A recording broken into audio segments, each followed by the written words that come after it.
Assalamualaikum warahmatullahi wabarakatuh. Good morning everyone. Let me introduce myself. My name is Cindy Nayatul Mukarama with 6325047 from class 53.28.11 group 4 majoring in accounting.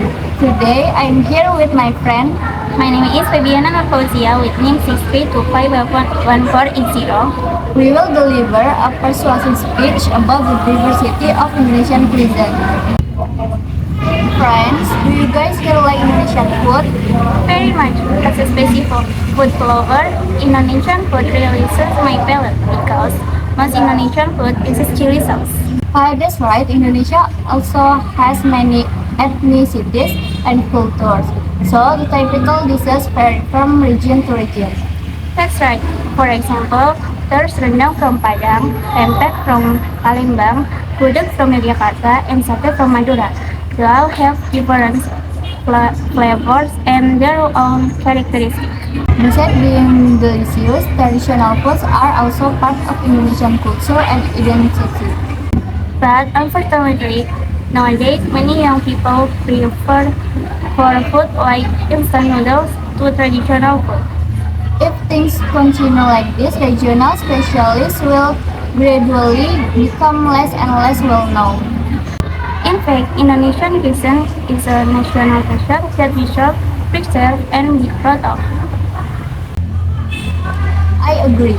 That's why we need to start loving it more and eating less fast food and go back to eating traditional Indonesian food. We can do this by trying regional specialties, buying local products, or promoting Indonesian cuisine on social media. That's right. So that more people know about it. That's why Indonesian cuisine can be known not only in Indonesia but also abroad. Friends, Indonesian cuisine isn't just about food, but it's also part of the nation's cultural identity. Therefore, we should be proud of Indonesian cuisine and help preserve it so it will not disappear over time. Thank you for attention. Wassalamualaikum warahmatullahi wabarakatuh. Assalamualaikum warahmatullahi wabarakatuh. Today we will explain about modal. Before that, let me introduce myself. My name is Cindy Nayatul Mukarama with NIM 6325047. And my name is Febiana Nurfauzia with NIM 63251480. We are from class 63.2.11 group 4 Jatiwaringin majoring in accounting. Definition of modal is an auxiliary verb that adds art to a sentence. Modal verbs in English are can, could, had better, might, must, ought to, shall, should, will, would.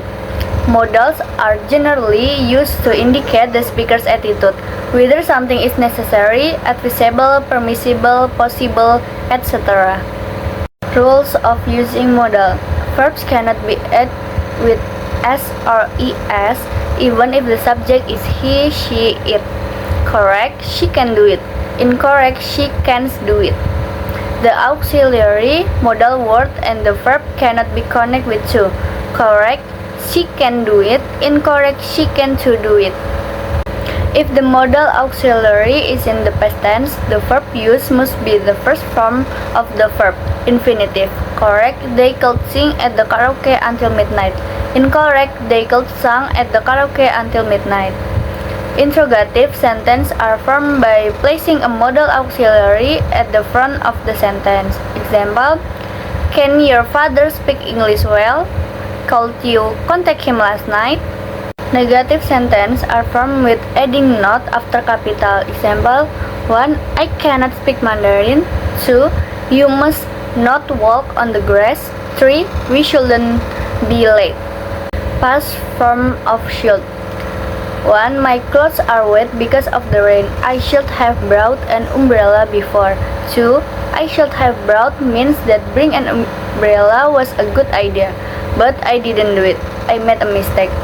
Past form, should have or ought to have plus past participle. Example, polite request. In Indonesia, bolehkah saya minjam pensil? In English, could I borrow your pencil? May I and could I are used to request permission. They are equally polite. Walt versus cold. Walt you pass the salt, cold you pass the salt. Cold you and walt you have the same meaning. Here's the difference. Walt you, maukah kamu? Cold you, maukah kamu? Apakah bisa kamu lakukan? Both are equally polite. Informal request. In Indonesia, bisakah saya minjam pensil? In English, can I borrow your pencil? Used when the speaker is speaking to someone they are familiar with. Can I is usually considered a little less polite than my I or call I. Show the need. I must wear a uniform. I have to wear a uniform. I shall wear a uniform. Have to is used more commonly than must. Must is usually stronger than have to and can indicate urgency. Indicate restrictions and prohibition. Prohibition. You must not walk on the grass. Lack of necessity. Tomorrow is holiday. We don't have to go to class. Thank you for your attention. Wassalamualaikum warahmatullahi wabarakatuh.